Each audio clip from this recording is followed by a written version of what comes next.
নজিরবিহীন ভয়াবহ পরিস্থিতির প্রেক্ষাপটে আমরা ভেবেছিলাম এবারের বাজেট অনেক ছোট আকারে বাজেট হবে, এইটাই দেশবাসীর ধারণা ছিল। কিন্তু সব সংখ্যা উড়িয়ে দিয়ে প্রতিটি খাতকে আগের চেয়েও বেশি অর্থ প্রদান করে এই যুগান্তকারী বাজেট জাতিকে মাননীয় অর্থমন্ত্রীর উপহার দিয়েছেন, যা সত্যি মাননীয় প্রধানমন্ত্রীর দেশপ্রেম, প্রজ্ঞা, মেধা ও দূরদর্শিতার বহিঃপ্রকাশ।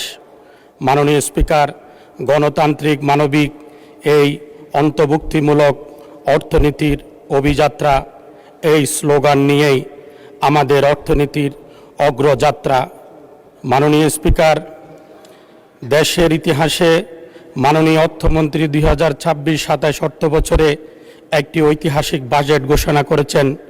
এই বাজেট বাস্তবায়নযোগ্য বাজেট। বাজেটের শিক্ষা খাতের বরাদ্দ প্রায় দ্বিগুণ করা হয়েছে। চট্টগ্রামকে আঞ্চলিক এভিয়েশন হাব হিসাবে রূপান্তর করতে চট্টগ্রাম বিমানবন্দরের রানওয়ে ক্যাপাসিটি বৃদ্ধির সিদ্ধান্ত মাননীয় স্পিকার সরকারের। সেজন্য মাননীয় প্রধানমন্ত্রী ও মাননীয় অর্থমন্ত্রী মহোদয়কে ধন্যবাদ জানাচ্ছি।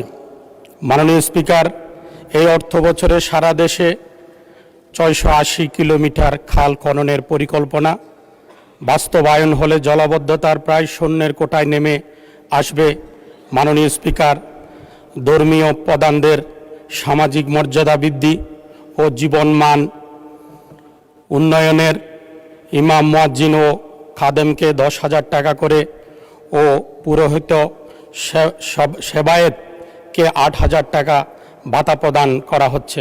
অতীতের কোনো সরকার করে নাই। মাননীয় স্পিকার, ঢাকা চট্টগ্রাম রেল লাইনের চট্টগ্রামের কুমিল্লা অংশের কড লাইন নির্মাণের সিদ্ধান্ত নিয়েছে সরকার।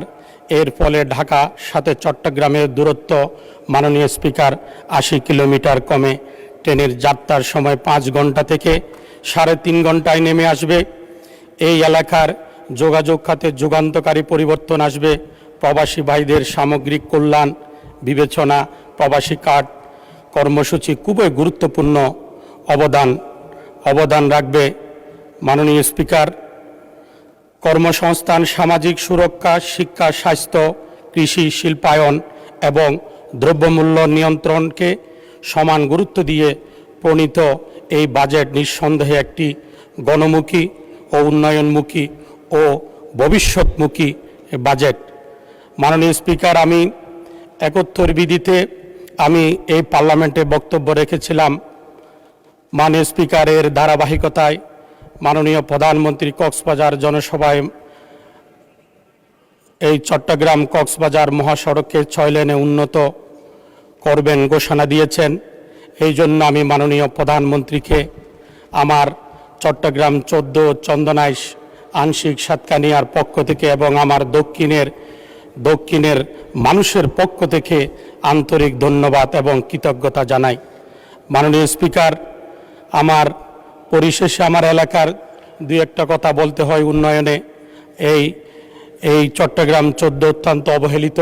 আমি আপনার মাধ্যমে মাননীয় মন্ত্রী মহোদয়ের কাছে সবার কাছে অনুরোধ জানাবো, একটু বরাদ্দ যেন আমার এই চট্টগ্রাম 14 যেন সবাই যেন মিলে একটু দেয়। আমরা যেন এই চট্টগ্রামের 14 মানুষকে যে স্বপ্ন দেখিয়েছি গত 12 নির্বাচনের মাধ্যমে আমি যেন তা পূরণ করতে পারি। মাননীয় স্পিকার, এই বলে আপনাকে ধন্যবাদ জানিয়ে আমি শেষ করলাম। মাননীয় স্পিকার, আপনাকে ধন্যবাদ।